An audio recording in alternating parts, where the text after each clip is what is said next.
बनकर बाप को बड़े प्यार से याद करना है और याद हमारा सदैव बना रहे, उसके लिए बाबा को अलग अलग संबंधों से याद करो। बाप, टीचर, सदगुरु तो है ही, लेकिन साथ साथ बाबा ने और जो लौकिक में स्थूल संबंध है उसको भी हम बाबा को उस रूप में भी याद कर सकते हैं। यानी मूल आधार है याद का। तो बाबा ने कहा कैसे बाबा जो हमें सतयुग में मनुष्य से देवता बना रहा है और फिर द्वापर के बाद हमारी महिमा होता है, पूजन होता है, गायन होता है, वो किस आधार पर है? कौन सी धारणा चाहिए जो महिमा योग्य और गायन योग्य बन सकते हैं? कौन सा? पवित्रता। पवित्रता को जब अपनाते हैं उसके साथ कौन से गुण आ जाता है?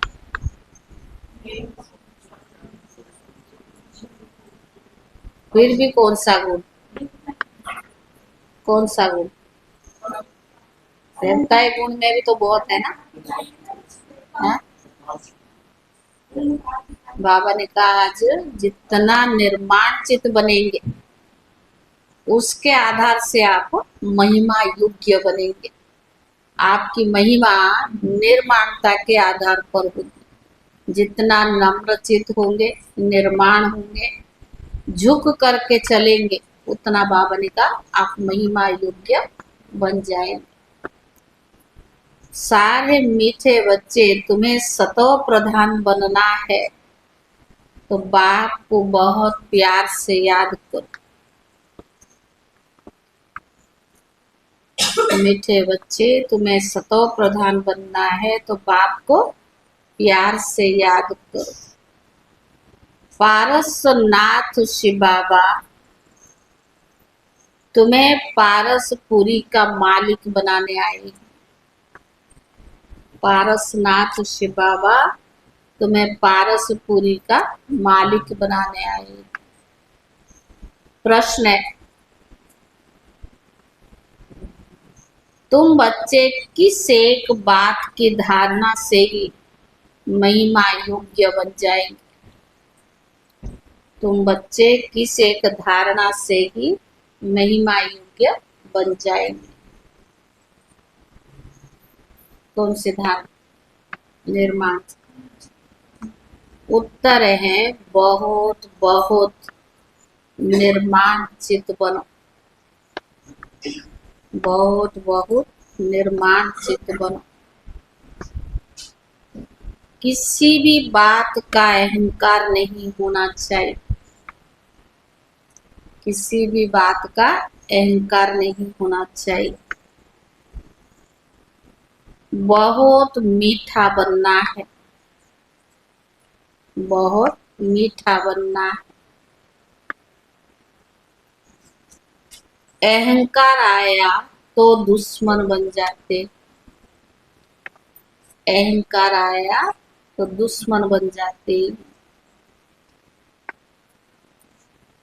ऊंच अथवा नीच पवित्रता की बात पर बनते। ऊंच अथवा नीच पवित्रता की बात पर बनते हैं। जब पवित्र है तो मान है। जब पवित्र है तो मान है। अपवित्र है तो सबको माथा टेकते। जब पवित्र है तो मान है, अपवित्र है तो सबको माथा टेकते। ओम शांति। रूहानी बाप बैठ रूहानी बच्चों को समझाते हैं। बाप भी समझाते हैं कि हम इन बच्चों को समझाते हैं। यह भी बच्चों को समझाया गया कि भक्ति मार्ग में भिन्न भिन्न नाम से अनेक अनेक चित्र बना दिए। तो कौन सा दिन चल रहा है? नवरात्रि चल रहा है ना। देवियों की महिमा कितनी हो रही, कौन बनने वाले? महिमा योग्य तो हम ही बनते हैं ना। द्वापर से पूजा पाठ करते लोग कितनी महिमा करते, लेकिन उसका मूल आधार है संगम युग के पुरुषार्थ के ऊपर।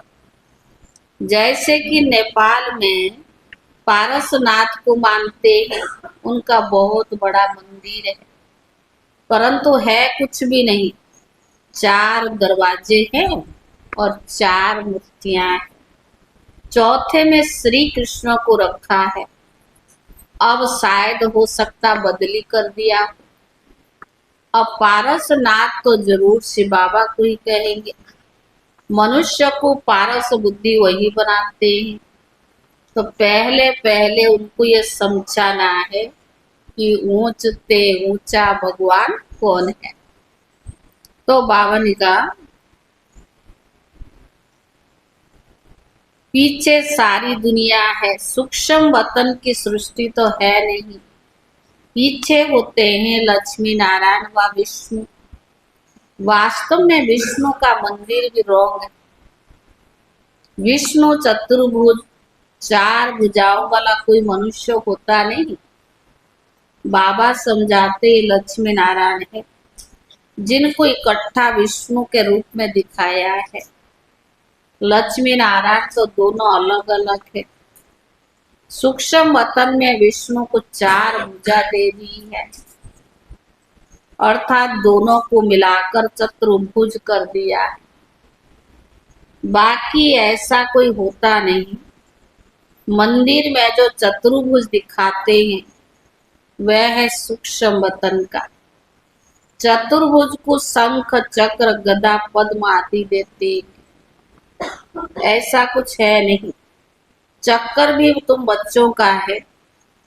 नेपाल में विष्णु का बड़ा चित्र क्षीर सागर में दिखाते, पूजा में दोनों में थोड़ा सा दूध डाल देते।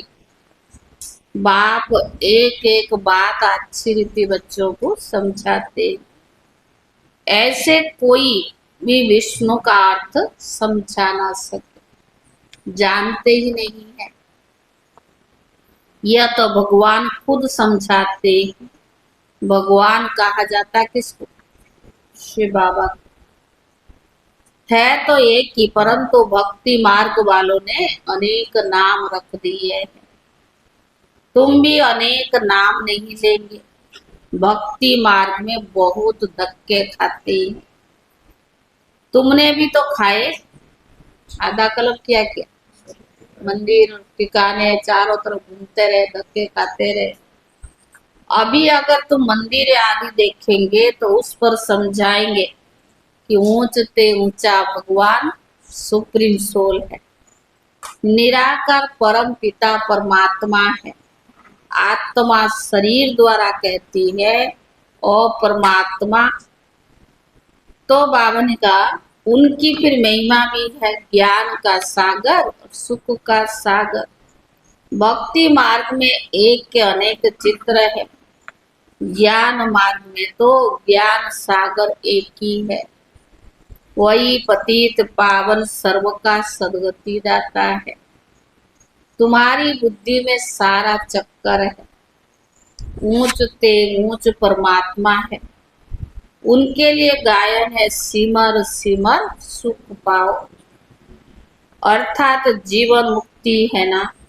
बाबा से सुख का वर्षा मिलता है। अकेले तो ये नहीं पाएंगे, जरूर राजधानी तो होगी ना। गोया बाप राजधानी स्थापन कर रहे हैं। सतयुग में राजा रानी प्रजा सब होते। तुम ज्ञान प्राप्त कर रहे हो, जो आकर जाकर बड़े कुल में जन्म लेंगे। बहुत सुख मिलता है। जब ये स्थापना हो जाती है, पिछी आत्माएं सजा खाकर वापस चली जाती है।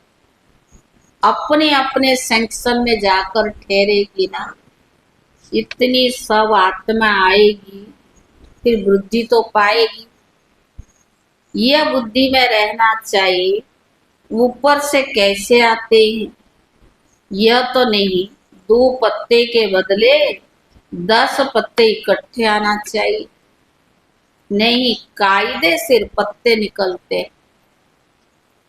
बीज बोते हैं, पत्ता आता है तो इकट्ठा थोड़ी 10 पत्ता आ जाता, 2 आएगा, फिर बाद में धीरे धीरे आता है।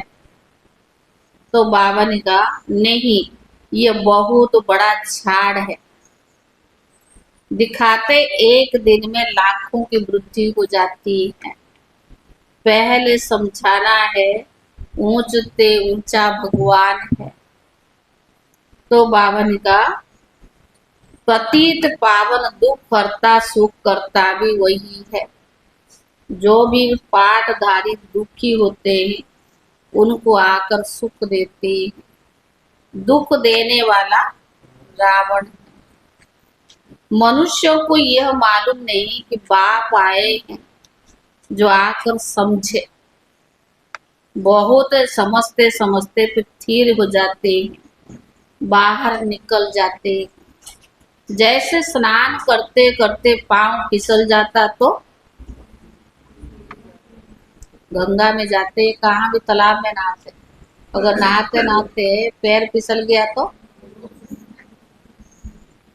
तो बाबा ने कहा पानी के अंदर घुस जाता है। बाबा तो अनुभवी था ना, तो बाबा ने कहा यह तो विषय सागर है, बाबा तुमको क्षीर सागर की तरफ ले जाते हैं। परंतु माया रूपी ग्रह अच्छे अच्छे महारथियों को भी हप कर लेती है। जीते जी बाप की याद से मरकर रावण की गोद में चले जाते हैं, अर्थात मर पड़ते हैं। तुम बच्चों की बुद्धि में ऊंचते ऊंच बाप की रचना रचते हैं। हिस्ट्री ज्योग्राफी सूक्ष्म वतन की तो है नहीं। भले तुम सूक्ष्म वतन में जाते हो, साक्षात्कार करते हो, वहां चतुर्भुज देखते हो, चित्र में तो है ना। तो बुद्धि में बैठा हुआ है तो जरूर साक्षात्कार होगा, परंतु ऐसे नहीं कि कोई चीज है नहीं। यह भक्ति मार्ग के चित्र है। अभी तो भक्ति मार्ग चल रहा है, भक्ति मार्ग पूरा होगा तो फिर ये चित्र आदि रहेगी नहीं।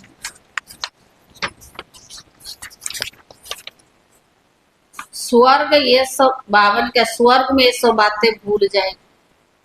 अभी जो संगम ऊपर बाबा पढ़ा रहा है, समझाने दे रहा है, ऊंच पद यानी प्रारब्ध पाने के लिए जो शिक्षाएं मिल रही है वो सतयुग में याद रहेगी। तो बाबा ने कहा सब भूल जाएंगे। अब बुद्धि में है कि लक्ष्मी नारायण का 2 रूप चतुर्भुज के। लक्ष्मी नारायण की पूजा सो चतुर्भुज की पूजा। लक्ष्मी नारायण की पूजा माना चतुर्भुज। अब आप देखते हॉल में दोनों साइड में किसका चित्र? विष्णु का चतुर्भुज, लक्ष्मी नारायण का कंबाइंड रूप है। हमें पुरुषार्थ तो करना है, लक्ष्मी बने या नारायण बने या रॉयल फैमिली में आए या दास दासी बने, वो तो अपनी पुरुषार्थ के ऊपर है। पर बाबा तो लक्ष्य क्या देता है, हमें लक्ष्मी नारायण जैसा बनना है। इन दोनों का ज्ञान किसको है नहीं। लक्ष्मी नारायण को चतुर्भुज के रूप में दिखाते, ज्ञान किसको है नहीं। तुम जानते हो लक्ष्मी नारायण का राज्य, विष्णु का राज्य तो नहीं कहेंगे। ये पालना भी करते हैं और सारे विश्व के मालिक तो विश्व की पालना करते हैं ना।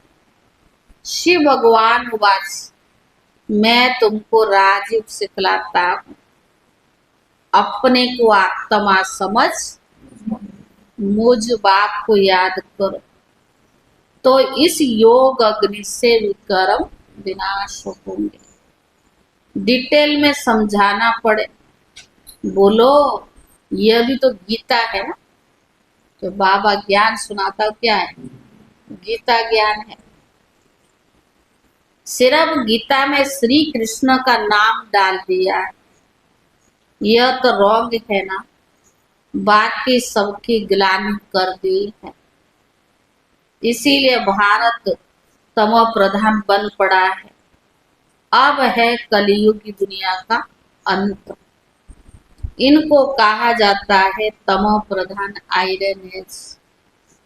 जो सतो प्रधान थे उन्होंने ही 84 जन्म लिए।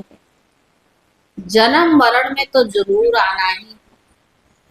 अब पूरे 84 जन्म लेते तब तो फिर बाप को भी आना पड़ता है पहले नंबर में।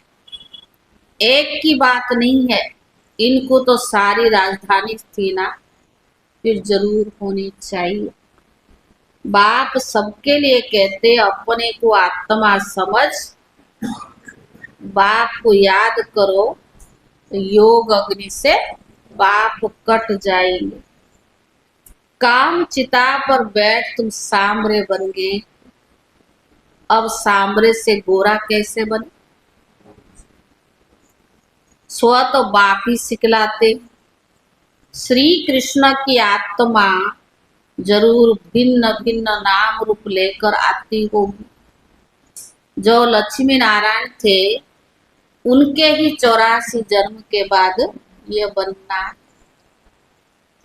तो उनके बहुत जन्म के अंत में बाप आकर प्रवेश करते हैं। फिर वह सतो प्रधान विश्व के मालिक बनते। तुम्हारे में भी पारसनाथ को पूजते हैं, शिव को भी पूजते हैं। लोगों ने तो अलग अलग नाम रख दिया ना। जरूर उन्हों को शिव ने ऐसा पारसनाथ बनाया होगा। टीचर तो चाहिए ना, और वो है ज्ञान का सागर। बाबा बाबा भी है, बाप भी रूप में पालना परवरिश भी करता है, और टीचर के रूप में पढ़ाकर हमें कितना ऊंचा लायक बना देता है। अब सतो प्रधान पारसनाथ बनना है तो बाप को बहुत बहुत प्यार से याद करो। वही सबके दुख हरने वाला है। बाप तो सुख देने वाला है ना। यह है कांटों का जंगल, बाप आए हैं फूलों का बगीचा बनाने। बाप अपना परिचय देते हैं, मैं साधारण बूढ़े तन में ही प्रवेश करता हूँ। जो अपने जन्म को नहीं जानते। भगवान उवाच, मैं तुमको राजयोग भी सिखलाता हूँ। तो ईश्वरीय यूनिवर्सिटी ठहरी। एम ऑब्जेक्ट है राजा रानी बनने की, तो जरूर प्रजा भी तो बनेगी। मनुष्य योग बहुत करते। निवृत्ति मार्ग वाले तो अनेक हठ योग करते हैं, वो राजयोग सिखला ना सके। बाप का ही एक प्रकार का योग है, सिर्फ कहते अपने को आत्मा समझकर मुझ बाप को याद कर, क्योंकि 84 जन्म पूरे हुए। अब हमें वापस घर चलना है। अब पावन तो बनना पड़े। घर जाने के लिए क्या करना पड़े? पावन तो बनना पड़े। तो बाबा ने कहा एक बाप को याद करो, बाकी सब कुछ छोड़ दो। आप देखेंगे जितना भी मुरलियां चलती है अब, बाबा का क्या फोकस होता है? याद। तो आप कितना घंटा योग करते? हाँ? कितना घंटा योग करते? अभी दीदी आएंगे ना, आपको पूछेंगे, क्या बोलोगे? कितना घंटा योग करते? हाँ? सारा दिन बैठ के योग करना योग नहीं माना जाता है, उसका कोई निश्चित समय होता है। दिन में आप फिक्स कर लीजिए, अमृत बेला तो है ही, नुमा शाम का योग है ही।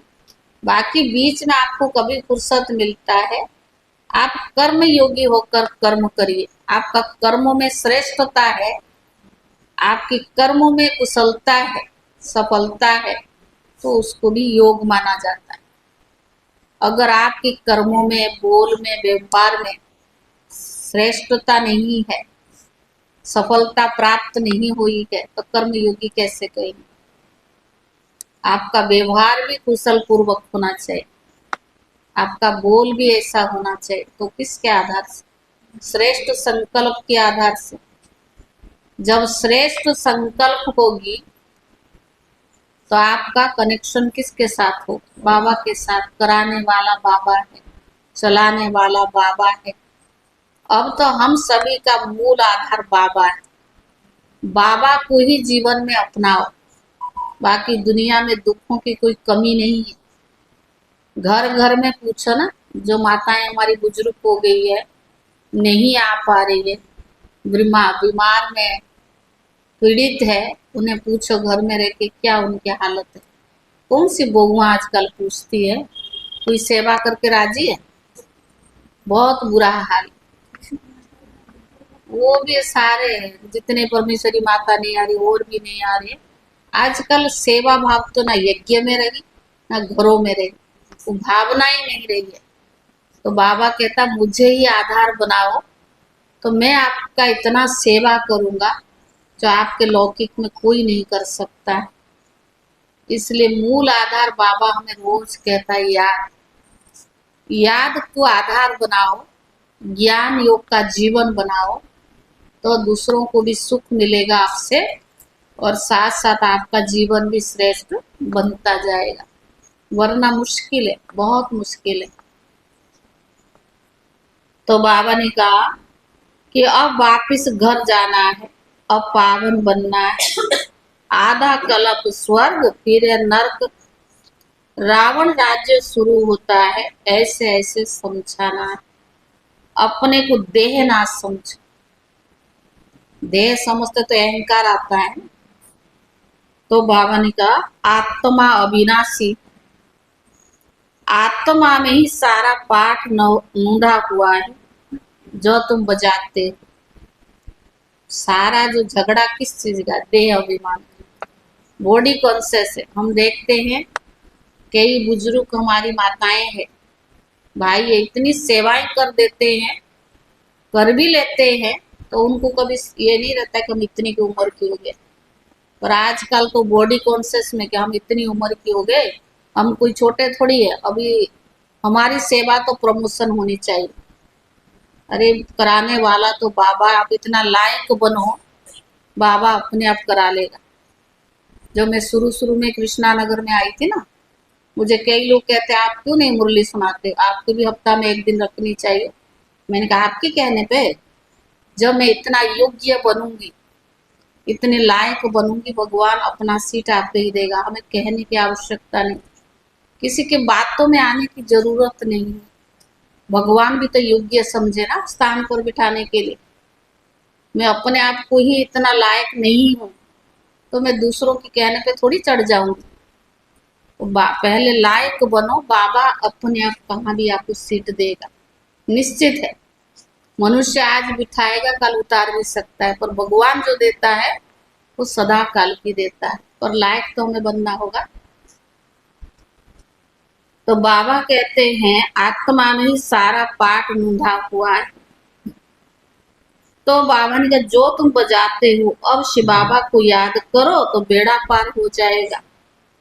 सन्यासी पवित्र बनते तो उनका कितना मान होता है, सब माथा झुकाते हैं। पवित्रता की बात पर ही तो ऊंच नीच बनते हैं ना। देवताएं बिल्कुल ऊंच है। सन्यासी फिर एक जन्म पवित्र बनते, फिर दूसरा जन्म तो विकार से ही लेते हैं।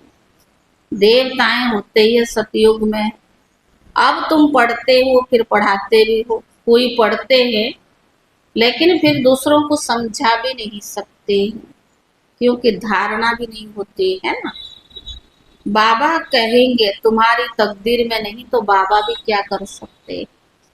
बाप यदि सबको आशीर्वाद दे बैठ कर करे तो सब स्कॉलरशिप ले ले। भगवान ये काम नहीं करता है। तो बाबा ने कहा वो तो भक्ति मार्ग में आशीर्वाद करते हैं, सन्यासी भी ऐसे ही करते हैं। उनको जाकर कहेंगे कहेंगे मुझे बच्चा हो, आशीर्वाद करो। अच्छा तुमको बच्चा होगा, बच्ची हुई तो कहेंगे भाभी, अगर बच्चा हुआ तो कहेंगे उसने दिया, अगर नहीं हुआ तो क्या कहेंगे भाभी। बच्चा हुआ तो वाह वाह करेंगे, चरणों में जाकर गिरते रहेंगे। अच्छा, अगर फिर मरा तो फिर रोने पिटने क्यों जाते, पिटते हो? गुरु को फिर गाली देने भी लग पड़ेंगे। हुआ तो महिमा करेंगे, और मर गया तो वो क्या करेगा? उसने कोई थोड़ी कैलेंडर बना के भेजा है, तो उसको गाली देने लग पड़ेंगे। गुरु कहेगा ये तो भाभी थी, पहले क्यों नहीं बताया? अरे वो कोई भगवान थोड़ी आया जो बताए। अच्छा, अगर फिर मरा तो क्या हुआ? कोई मरे हुए जिंदा हो जाते, यह भी भाभी कहेंगे। यह भी ड्रामा में नूंद है। आत्मा कहाँ छिप जाती है। डॉक्टर लोग भी समझते मरा पड़ा है, फिर जिंदा हो जाता है। चिता पर चढ़े हुए उनको उठ पड़ते हैं। कोई एक ने किसको माना तो उनके पीछे ढेर पड़ जाते हैं। तुम बच्चों को बहुत बहुत निर्माण चित होकर के चलना। अहंकार जरा भी ना। अहंकार क्यों आता है? मैं ही मैं, बॉडी कॉन्शियस बहुत है। और अच्छा, एक ही अहंकार है, दूसरा झुक जाओ भला कौन सा फर्क पड़ता? बड़ी दादी हमेशा क्या कहते थे? हारमोनी, हार मान जाओ, आपको कोई फर्क नहीं पड़ता। लदा हुआ फल का वृक्ष हमेशा झुका हुआ रहता है, और उससे दूसरों को छाया भी मिलता है, सुख भी मिलता है, फल भी मिलता है। निर्माण चित्त में भी तो ऐसे होना पड़े ना। हम लोग जब टीचर्स ट्रेनिंग में जाते थे, बड़ी दादी हमेशा कहती थी बड़ा बनना होगा तो बड़ा सहन करना पड़ेगा। दादी फिर दही बड़ा का उदाहरण देती थी। पहले इसको क्या करते, बीज को हल चलाते हैं, खेती में डालते हैं, फिर जब उगता है तो फिर पानी भी देता है, बारिश भी लेता है, तो धूप भी लेता है। बारिश खाता भी है, धूप भी सहन करता है। फिर उसके बाद जब पक जाती है उसको काटते भी है, फिर मशीन से उसको निकालते भी है, फिर इसको भिगोते भी है, फिर इसको पीसते भी है, फिर इसको तलते भी है, पानी में डालते, फिर बाद में दही में डाल के लोगों को ठंडक मिलती है। तो आपके जीवन भी ऐसा है।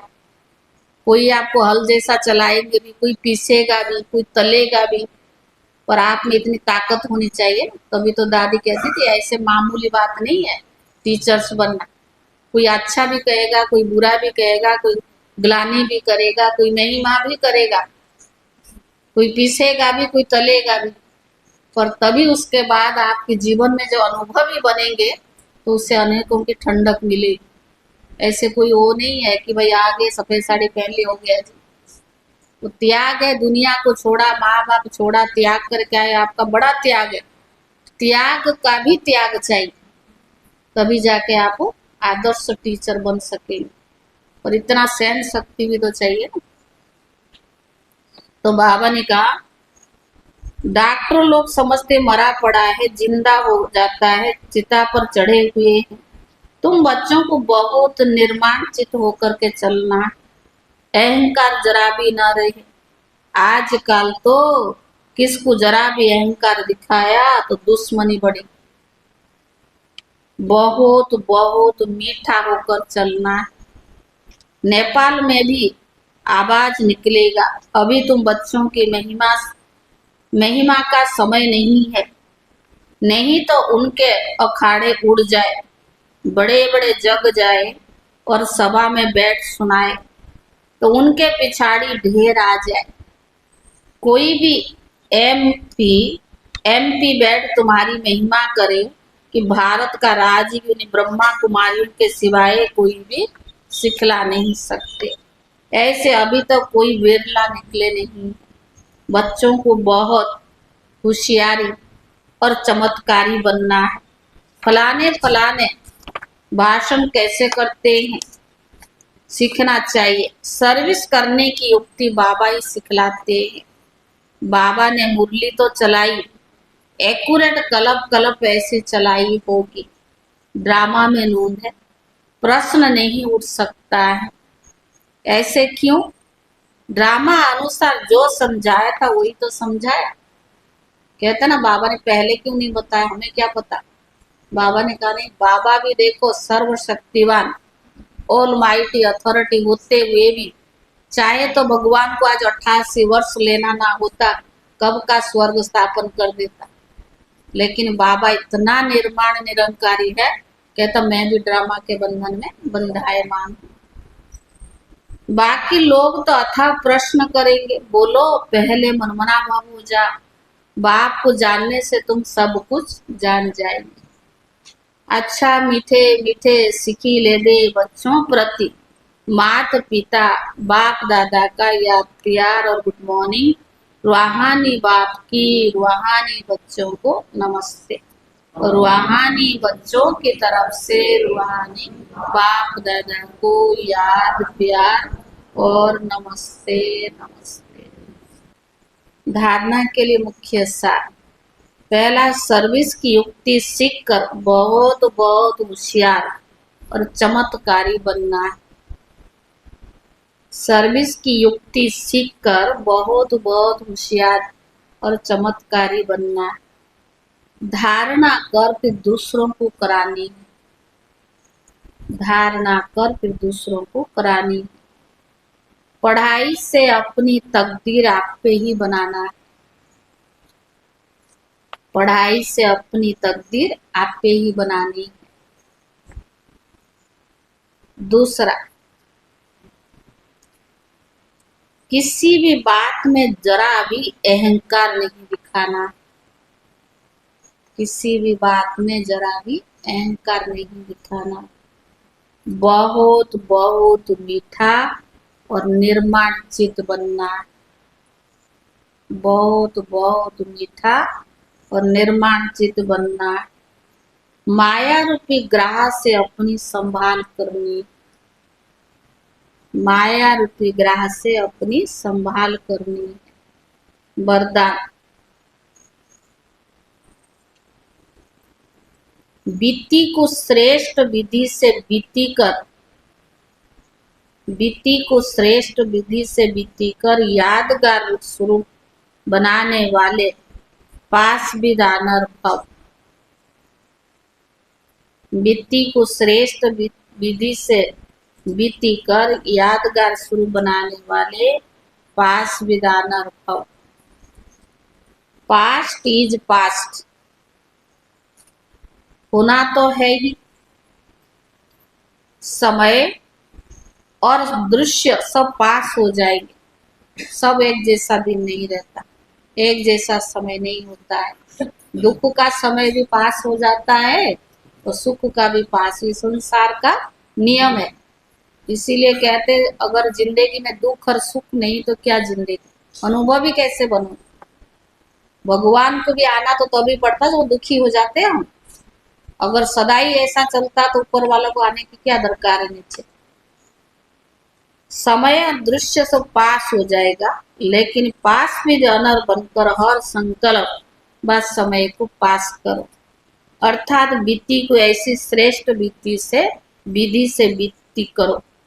जो बीती को स्मृति में लाते हैं वही बाबा के बदले बाबा ने कहा, जो बीती को स्मृति में लाते ही बाह के बोल दिल से निकले। माना भले वो बार बार आए, लेकिन बोल दिल में क्या निकले, बाबा। अन्य आत्माएं आपकी बीती हुई स्टोरी से पाठ पढ़ ले, आपकी बीती यादगार शुरू बन जाए तो कीर्तन अर्थात कीर्ति गाते रहेंगे। देवियों की कीर्तन करते, कीर्ति गाते क्यों है? उन्होंने ऐसा कर्म किया ना। स्लोगन है, स्व कल्याण का श्रेष्ठ प्लान बनाओ तो सेवा में सकाश मिलेगी। स्व कल्याण का श्रेष्ठ प्लान बनाओ तब विश्व सेवा में सकाश मिलेगी।